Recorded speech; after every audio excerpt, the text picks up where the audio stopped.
Morning. Good morning, everyone. Dirty Jesus. So, I acquired a not just good news. No, it's no longer good news. It's now an annotated Bible, and I got I got buried. I got absolutely buried in wisdom. I don't I don't know. I don't know what I know. I don't know what I know anymore. I know this is Idris Muhammad. Could heaven ever be like this? And it's a pretty good little tune.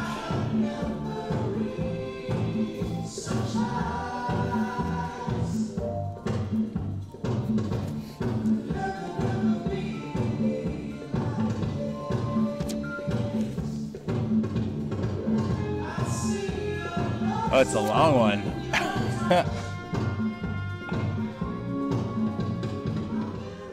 So I just like ran out. I just my cup runned over of things to say, and then I couldn't say any of it. It was all false wisdom. A lot of people were involved in the history of the various presentations of the book that is the, coalescence of our relationship to, oh yeah, hiss at me, our relationship to God. So I feel, I don't know. I don't know if humbled is the right word. I feel like I'm in a much larger.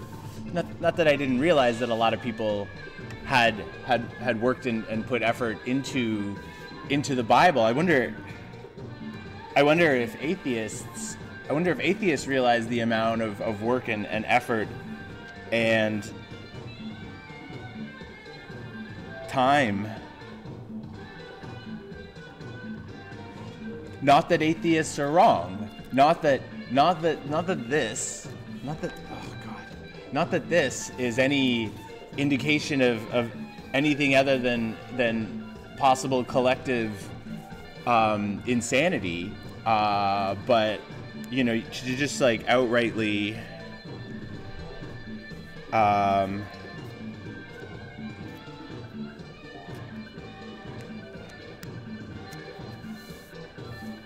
to just outrightly reject it. I feel like my wisdom, this has humbled me to the extent that not that I thought I had any wisdom. I'm just an impersonator, but it's definitely found a degree of. Well, which one are we on? We're on that. The phone lines. The phone lines. If you would like to share, if you would like to share some of your non-wisdom sources. What is going on? Can you not hit the camera? Look, you ruined the frame. The frame. It was. Yeah, you fixed it. Can you not hit it again? Can you leave? Can you leave it as is? So I just let's just dig in. So this is Ecclesiastes. Ecclesiastes is the name of the preacher who supposedly authored. Authorship is a huge issue in the Bible, as I learned, but can in part because it was too much information. But Ecclesiastes seems to be a good book to dig into a little bit. This is going. Stop! Hey! Stop it! Rub against something else. Stop rubbing against the tripod. And so, yeah. So if you have had either accepting or rejecting our Lord and Savior in book form. If you've had difficulties with the Bible, if you've had places where you felt like you had a great degree of difficulty with it, but then you managed to, like, did you find a part in the Bible that helped you reconnect to it and stop feeling so drowned? Because that's sort of how I feel. Is drowned.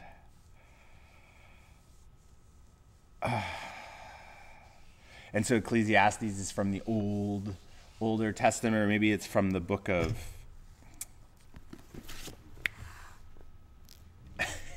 Fuck off. Go play somewhere else. It's a big barn. Why do you have to play with all the cables?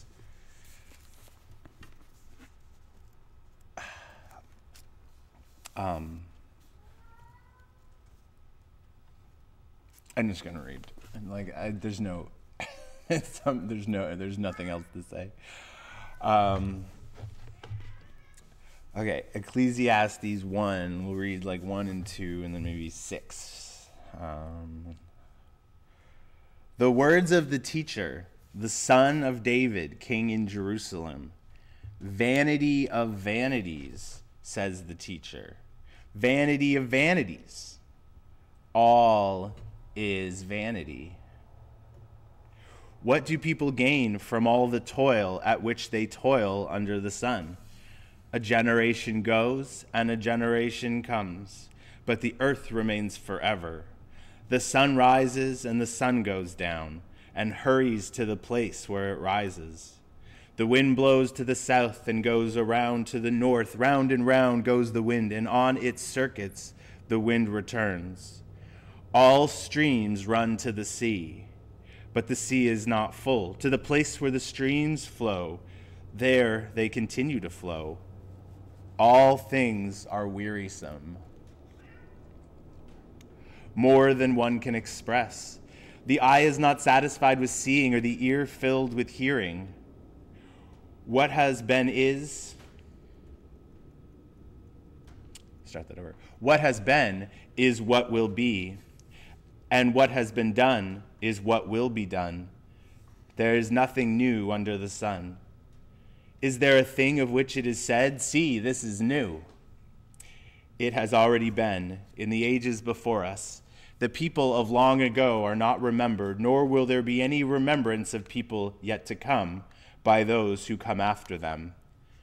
I, the teacher, when king over Israel in Jerusalem, applied my mind to seek and to search out by wisdom all that is done under heaven.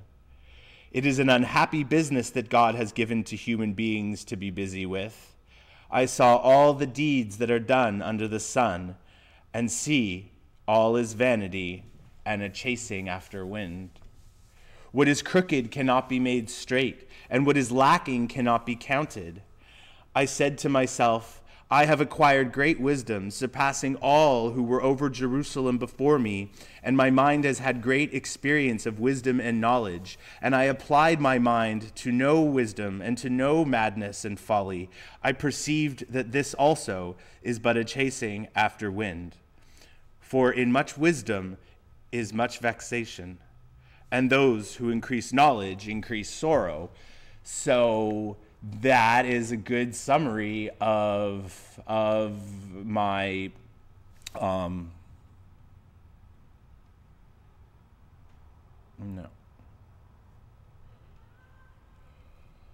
That is a good summary of my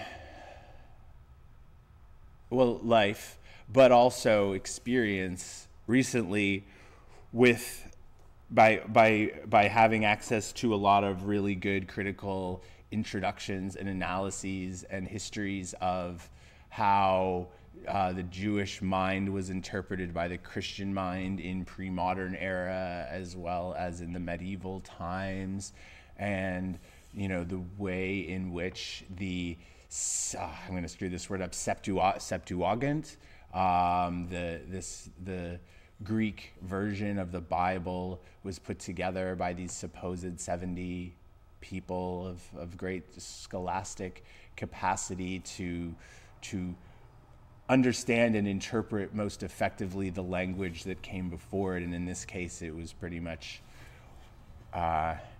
Hebrew, but there were a lot of Aramaic texts as well. It's just so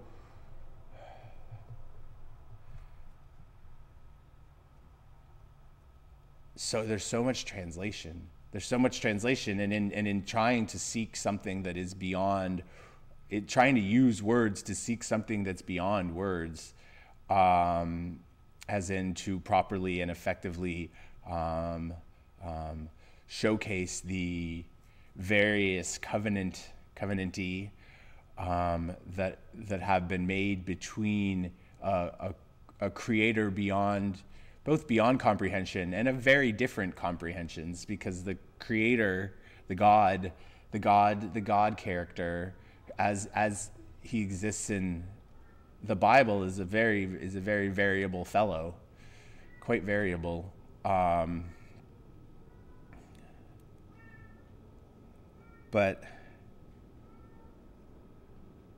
it is an unhappy business that God has given to human beings to be busy with.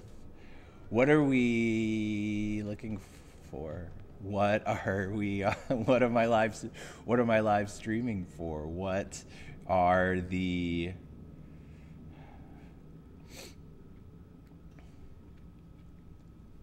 If the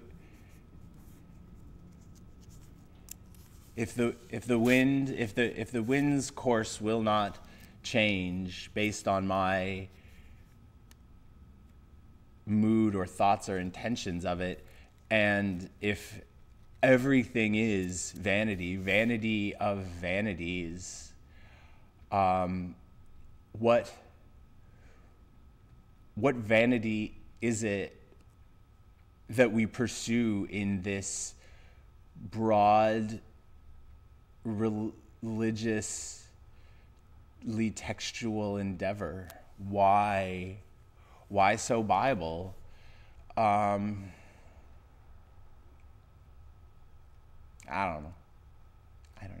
don't know. That's what you should call into the call-in show. Call in and tell me why the Bible is meaningless or meaningful to you. I would appreciate some wisdom. Ask, and the wisdom arrives. Okay, well, let's hope this goes well. Just hang on. Just hold tight. Oh, okay, here we go. All right, are you working? Is everything working?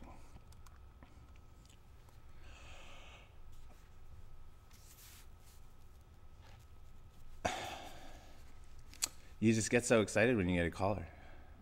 You just get so excited. Didn't lose them, did I? Yes. Good morning. This is Dirty Jesus. How you doing? Hello. Good morning. Good morning. What? Hello. Darn. We try so hard. We try so hard to take callers. But you can't, well, they can't always work. What would you have, what wisdom would you have imparted to me? All right, well, we'll just keep reading, I guess. Damn it. Come on, people. Come on, this is like, if a preacher is preaching and there's no one around to hear it, do the trees still flow with the wind? And I don't know the answer to that question, but that is my entreaty. My entreaty is for a telephonic participant to this call-in show. So, Ecclesiastes 2, because of just the last little quartet. For in much wisdom is much vexation, and those who increase knowledge increase sorrow. Yeah, agreed. I said to myself, "Come now, I will make a test of pleasure. Enjoy yourself." But again, this was also vanity. I said of laughter, "It is mad," and of pleasure, "What use is it?" I searched with my mind how to cheer my body with wine, my mind still guiding me with wisdom, and how to lay hold on folly, until I might see what was good for mortals to do under heaven during the few days of their life. I made great works. I built houses and planted vineyards for myself. I made myself gardens and parks and planted in them all kinds of fruit trees. It sounds like you're pretty rich. I made myself pools from which to water the forest of growing trees. I bought male and female slaves and had slaves who were born in my house. I also had great possessions of herds and flocks, more than any who had been before me in Jerusalem. I also gathered for myself silver and gold and the treasure of kings and of the provinces. I got singers, both men and women, and delights of the flesh, and many concubines. You're rocking it like this. It seems like you've solved your life's problems. Oh, wait. So I became great and surpassed all who were before me in Jerusalem. Also my wisdom remained with me. Whatever my eyes desired, I did not keep from them. I kept my heart from no pleasure, for my heart found pleasure in all my toil, and this was my reward for all my toil. Then I considered all that my hands had done and the toil I had spent in doing it, and again, all was vanity and a chasing after wind, and there was nothing to be gained under the sun. It seemed as though he had achieved in this mortal experience all that he would need. His concubines had concubines. His slaves had slaves. Oh my goodness. So I turned to consider wisdom and madness and folly. For what can the one do who comes after the king? Only what has already been done. Then I saw that wisdom excels folly, as light excels darkness. The wise have eyes in their head, but fools walk in darkness. Yet I perceived that the same fate befalls all of them. Then I said to myself, what happens to the fool will happen to me also. Why then have I been so very wise? And I said to myself that this also is vanity. It's some quicksand of vanity. For there is no enduring remembrance of the wise or of fools, seeing that in the days to come all will have been long forgotten. How can the wise die just like fools? So I hated life, because what is done under the sun was grievous to me, for all is vanity and a chasing after the wind. I hated all my toil in which I had toiled under the sun, seeing that I must leave it to those who come after me. And who knows whether they will be wise or foolish? Yet they will be master of all for which I toiled and used my wisdom under the sun. This also is vanity. So I turned and gave my heart up to despair concerning all the toil of my labors under the sun. Because sometimes one who has toiled with wisdom and knowledge and skill must leave all to be enjoyed by another who did not toil for it. This also is vanity and a great evil. A great evil? What do mortals get from all the toil and strain with which they toil under the sun? For all their days are full of pain, and all their work is a vexation. Even at night their minds do not rest. This also is vanity. There is nothing better for mortals than to eat and drink and find enjoyment in their toil. This also I saw is from the hand of God, for apart from him, who can eat or who can have enjoyment? For to the one who pleases him, God gives wisdom and knowledge and joy. But to the sinner, he gives the work of gathering and heaping, only to give to one who pleases God. This also is vanity and a chasing after wind. So why should we do anything? Why why struggle to wonder if God has a plan for us when all that struggle is vanity? God created us in his own image, and so we are now in our own vanity. Now, first of all, there's the vanity that we stated, that was written by somebody, and generally accepted down through the chain of translations and thousands of years.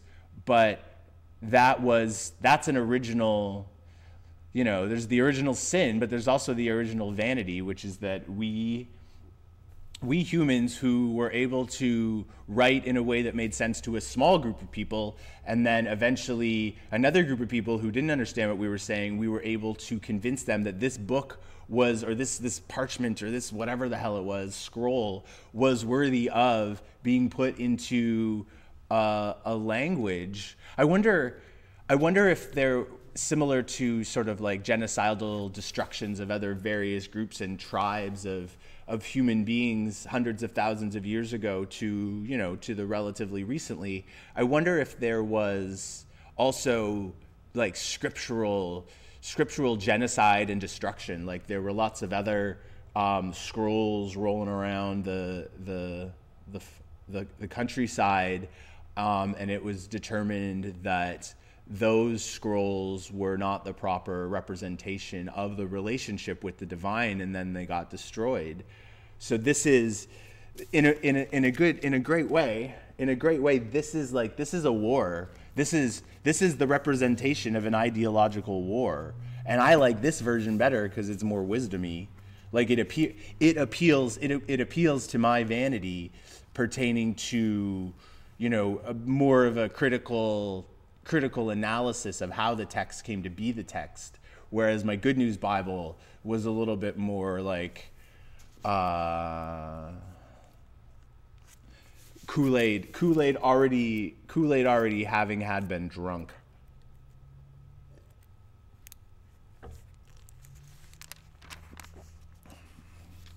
But this also is vanity. I wonder why, when it mentioned the great evil, so I turned and gave my heart up to despair concerning all the toils for the labors, because sometimes one who has toiled with wisdom and knowledge and skill. So why is it a great evil? Why is it a great evil if you give wisdom to someone else who hasn't worked towards that wisdom? Why are we all saved? Why are we all saved if we haven't worked for it? What is the point of this new covenant, other than, as I surmised in a previous sermon, to pacify the largest group of people possible and make sure that they paid their taxes properly, and acceded to the will of the earthly ruler?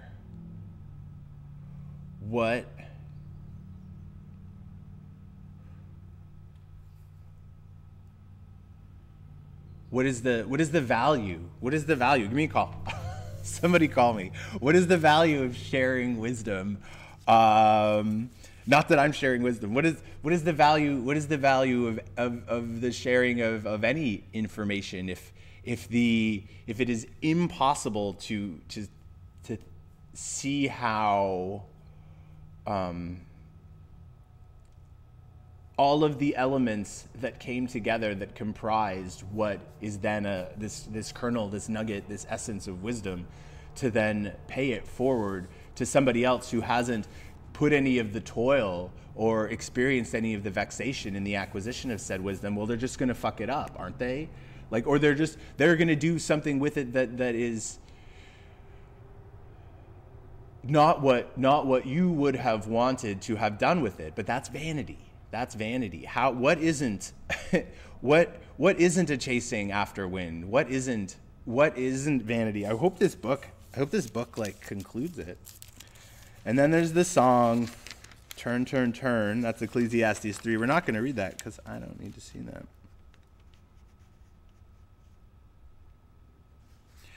Okay, this is Ecclesiastes 3, 16. Moreover, I saw under the sun that in the place of justice, wickedness was there, and in the place of righteousness, wickedness was there as well. I said in my heart, God will judge the righteous and the wicked. For he has appointed a time for every matter and for every work. I said in my heart with regard to human beings that God is testing them to show that they are but animals. But animals.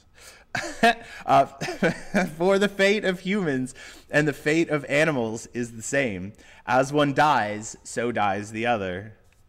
They all have the same breath, and humans have no advantage over the animals, for all is vanity. All go to one place, all are from the dust, and all turn to dust again. Who knows whether the human spirit goes upward and the spirit of animals goes downward toward the earth? So I saw that there is nothing better than that all should enjoy their work, for that is their lot. Who can bring them to see what will be after them? Who can, like that? We can have faith. We can have faith that we're going upwards, but we are no different than any of the cats under my chair. Hey.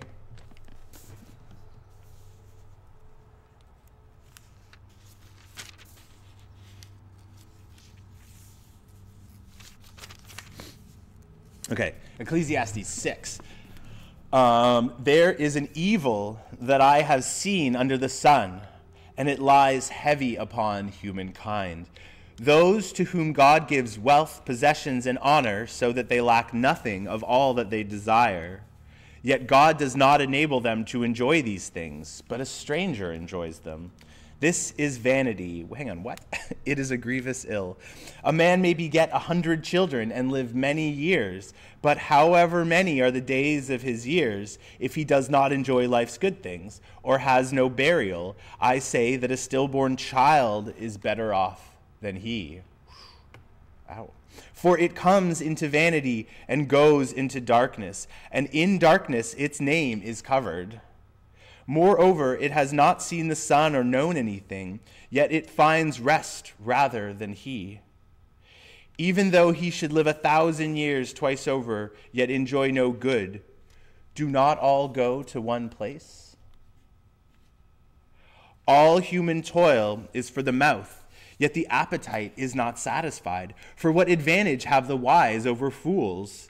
And what do the poor have who know how to conduct themselves before the living? Better is the sight of the eyes than the wandering of desire. This also is vanity and a chasing after wind.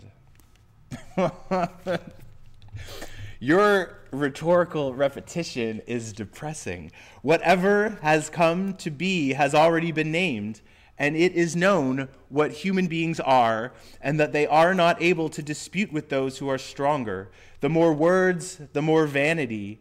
So how is one the better? For who knows what is good for mortals while they live the few days of their vain life, while they pass like a shadow? For who can tell them what will be after them under the sun? Oh, man. Fuck. All right.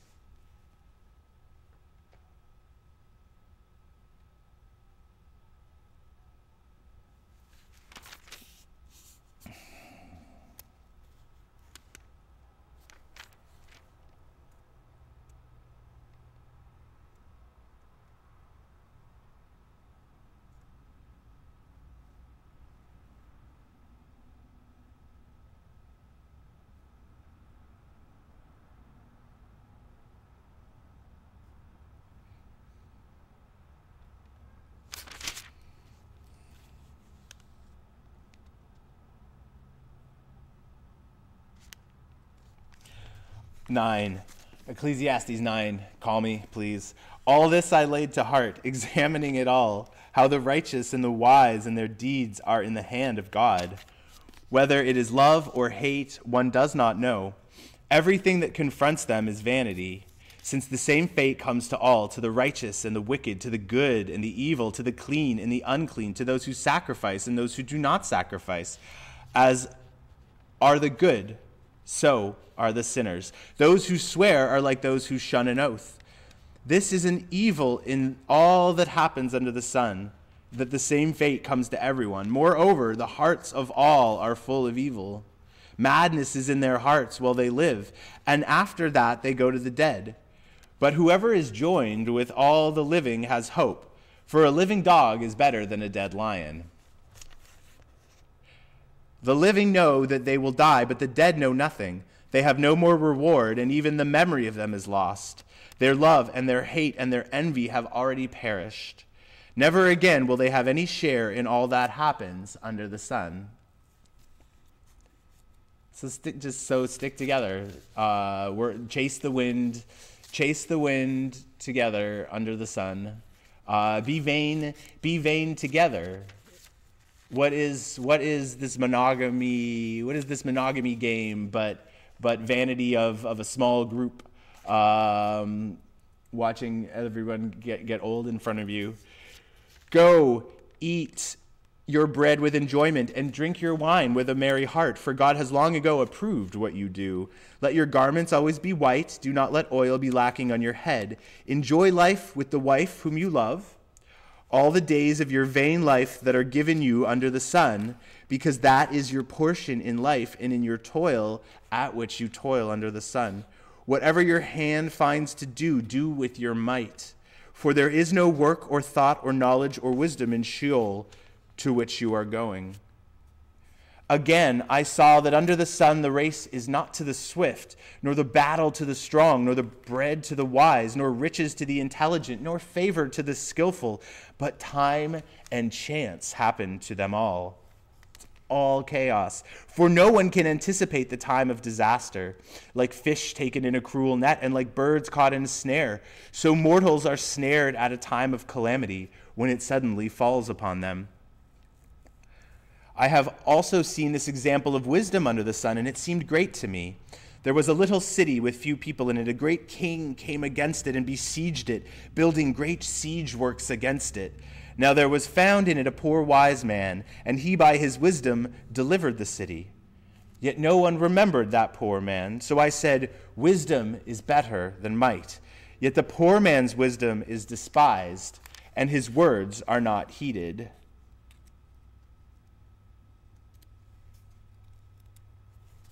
Yeah, we are like, okay, we're almost done.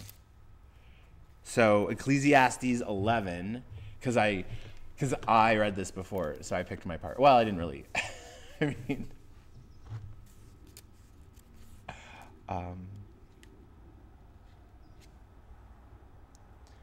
just as you do not know how the breath comes to the bones in the mother's womb, wow, so you do not know the work of God who makes everything. So think about how amazing, like what was the original language that was written in? That is an amazing sentence. And how did it come down so that I can read it and now still think it's an amazing sentence? Because like what is the idea can carouse and persist throughout history and still be significant enough to be, included in this annotated Bible and to give me pause. What a great metaphor. Just as you do not know how the breath comes to the bones in the mother's womb, so you do not know the work of God, who makes everything. In the morning sow your seed, and at evening do not let your hands be idle, for you do not know which will prosper, this or that, or whether both alike will be good. Light is sweet, and it is pleasant for the eyes to see the sun. This is like here's what I've concluded, even though all is vanity and chasing after the wind, I guess. Even those who live many years should rejoice in them all. Yet let them remember that the days of darkness will be many. All that comes is vanity. Rejoice, young man, while you are young, and let your heart cheer you in the days of your youth. Follow the inclination of your heart and the desire of your eyes, but know that for all these things God will bring you into judgment. Banish anxiety from your mind and put away the pain from your body, for youth and the dawn of life are vanity. Remember your Creator in the days of your youth, before the days of trouble come, and the years draw near when you will say, I have no pleasure in them. Before the sun and the light and the moon and the stars are darkened and the clouds return with the rain. In the day when the guards of the house tremble and the strong men are bent and the women who grind cease working because they are few and those who look through the windows see dimly. When the doors on the street are shut and the sound of the grinding is low and one rises up at the sound of a bird and all the daughters of song are brought low. Oh man, this is terrible. When one is afraid of heights and terrors are in the road, the almond tree blossoms, the grasshopper drags itself along and desire fails, because all must go to their eternal home. And the mourners will go about the streets before the silver cord is snapped, and the golden bowl is broken, and the pitcher is broken at the fountain, and the wheel broken at the cistern, and the dust returns to the earth as it was, and the breath returns to God who gave it. Wow. Vanity of vanities, says the teacher. All is vanity, including how great that was written. That is vanity. Damn it.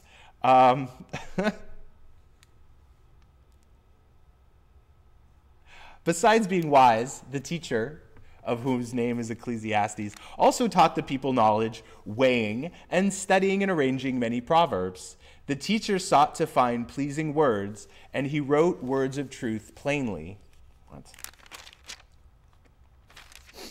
The sayings of the wise are like goads. What's a goad? And like nails firmly fixed are the collected sayings that are given by one shepherd. Of anything beyond these, my child, beware. Of making many books, there is no end, and much study is a weariness of the flesh. That's really good. The end of the matter, all has been heard. Fear God and keep his commandments, for that is the whole duty of everyone. For God will bring every deed into judgment, including every secret thing, whether good or evil. Of making many books, there is no end, and much study is a weariness of the flesh. So, you only need like one book, I guess. Is it the Bible, or is it Mad Libs, or like... Ay. Okay.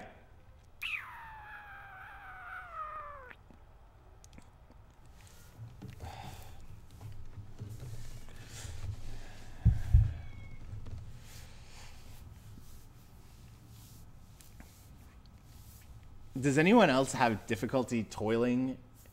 Like, I don't know, I'm not a farmer, but I feel like I agree with the correlation that you just need to toil. Toiling is vexatious, but it expends the energy, and you can see the changes. This teacher, built his plantation and got lots of concubines and could visibly and tactilely see the manifestation of what his toil did, and whether or not it's all vanity and chasing in the sun, at least it was all there. Were you really? At least it was all there. What is the...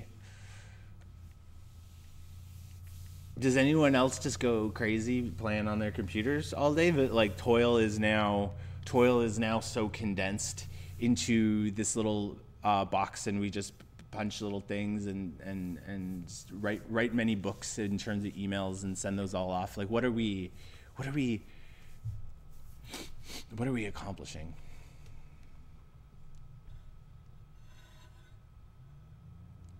What are we accomplishing with our toil that doesn't make it seem... That makes it seem more. Does it seem more insignificant? Does anybody experience? Does anybody experience digital ennui, digital insignificance? I might.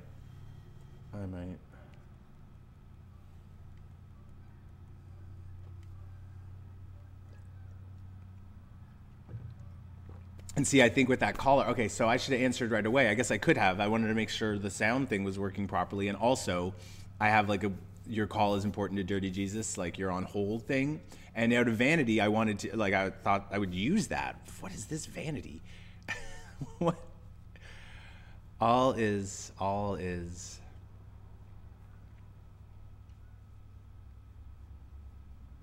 vanity.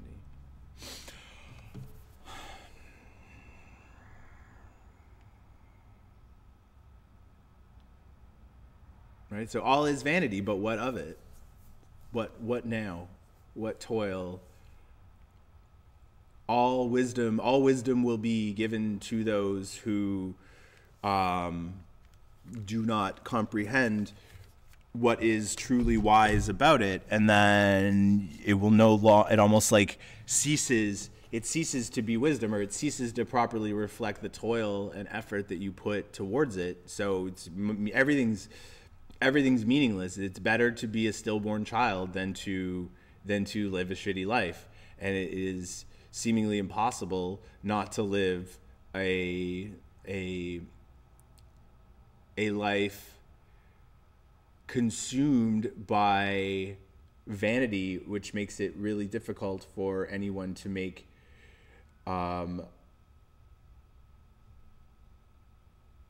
unselfish decisions. We breathe the same breath as every other being who aspirates, I guess. So it's all irrelevant.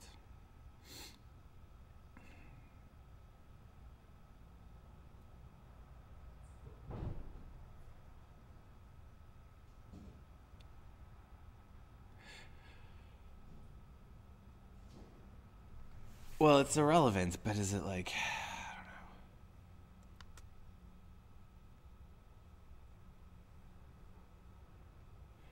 You know, and what am I to do? So I'm trying to take other people's wisdom and trying to make some sort of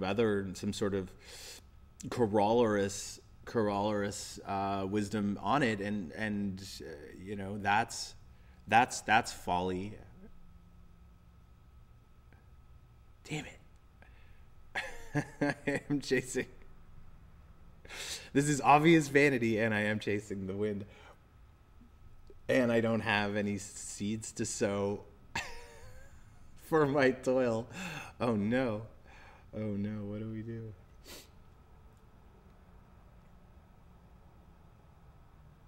Well, enjoy your youth. Enjoy your youth, but enjoy it carefully though, because apparently that's all gonna get judged too.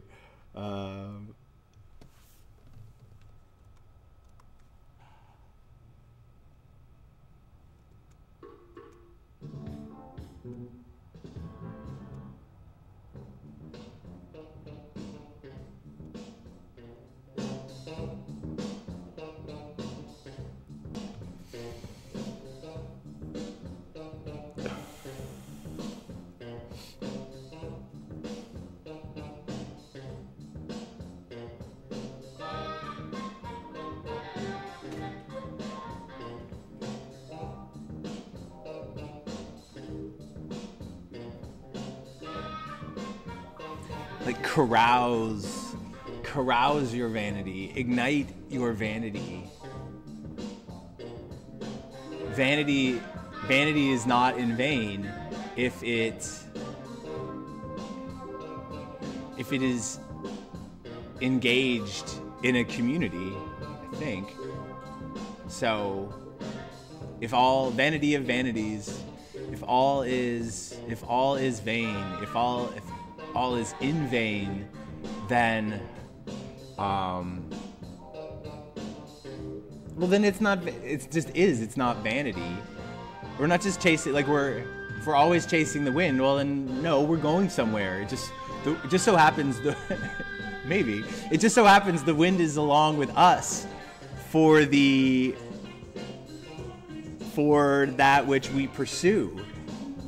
So I think we can perhaps become mega vain. We can become super vain. We can take back the the chidings of Ecclesiastes. Because if everything is utterly irrelevant, and there likely is no purpose to any of it, but we get to say that. Like, yes, look at atheists, yes. Look at the power within which you get to assert that there is no creator to all that we understand. That it wasn't made by something, it just happened. But you get to say that. So then you are empowered to be a happener of it. So why I guess some of us are doing a lot, those who seek power and to assert their worldview over others are, I guess, doing a lot with their like internal representation of their own vanity and how they like to see themselves spread their vanity throughout the world or throughout people around them. But you know, we should all feel more empowered in our vanity. We should all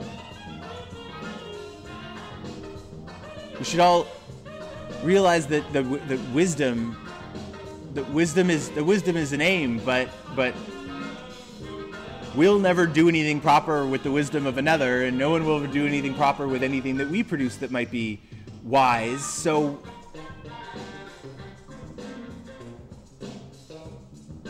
wisdom is even a word we can knock off too. We don't need to worry about that. Whatever makes sense is sufficient. With great wisdom comes great sorrow. With this realization of wisdom, I think it's the vanity. It's the vanity of vanities. It's the mirror turned in on itself. That's when that stage of self-reflection is when, well, it's the crux of Narcissus, right? Like he who became so ensconced in his own reflection that he allowed his body to wither and die. So the vanity isn't the problem, it's the vanity of the vanities. It's when you've created an inverse mirror system that you can't look away from. And sure, maybe it's social media. I don't know. I'm not in the mood to make or I don't feel like I can speak with any wisdom as to whether or not I think that the way in which we interact through our digital technologies is a proof of, I don't know.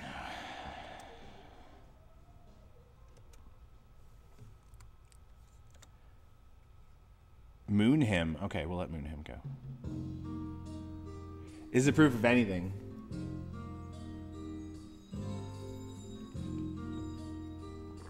Like,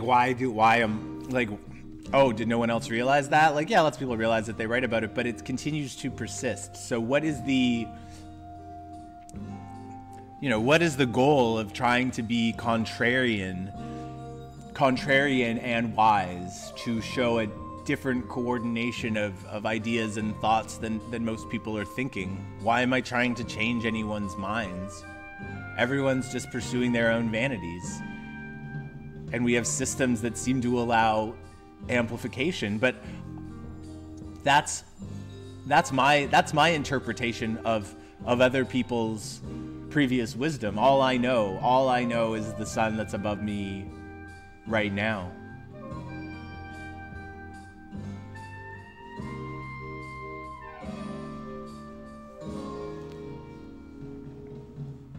But others in power, but people wouldn't be using these systems and structures had not other people in power and people who want money and people who want to carouse and corral and manipulate the thought processes and patterns of of the greatest number of people across the world that's ever been done before. They wouldn't be doing that if they didn't also think that they were wise. So my wisdom, my criticism, my warning, it's as much folly as theirs. But I shouldn't stop saying it just because no one's calling, because my congregation is small. Should I? Should I stop saying everything? Should I stop at all?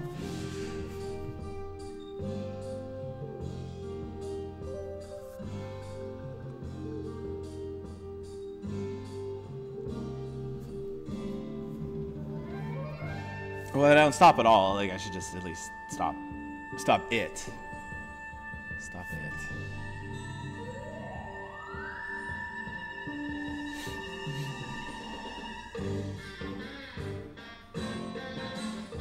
Oh, well, not with this sax solo.